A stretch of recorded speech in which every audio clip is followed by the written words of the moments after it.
إذا كنا بنتكلم إن حصل في مصر ثورة، فأكيد الهدف الرئيسي بعد أن تقوم ثورة في أي بلد إن يحصل تصحيح، وبالتالي يحصل بناء لنظام سياسي صحي ويقدر يحتوي كل الأطراف اللي موجودة في هذا البلد ويمثلهم سياسيا.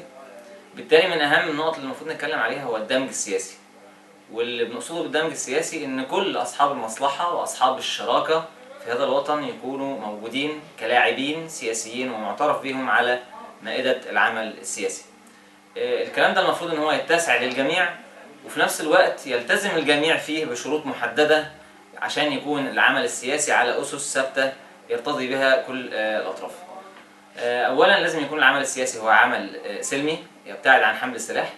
ثانيا لازم يكون عمل علني واضح فيه وشفاف كل إجراءاته وكل ممارساته.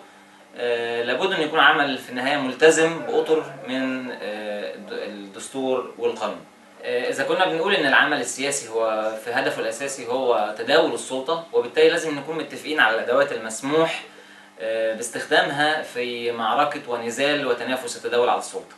بالتأكيد لازم يكون محظور تماما خلط العمل الدعوي بالعمل الحزبي، خلط العمل الخيري بالعمل الحزبي.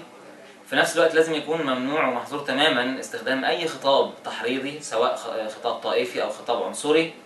والأهم من كل ده إن احنا نضمن خلال المنازعات والمنافسات السياسية إن أجهزة الدولة تكون بعيدة تماما عن التنافس السياسي، فضلا عن إنها تتورط بشكل واضح ومباشر في أي منافسة حزبية بين الأطراف المختلفة.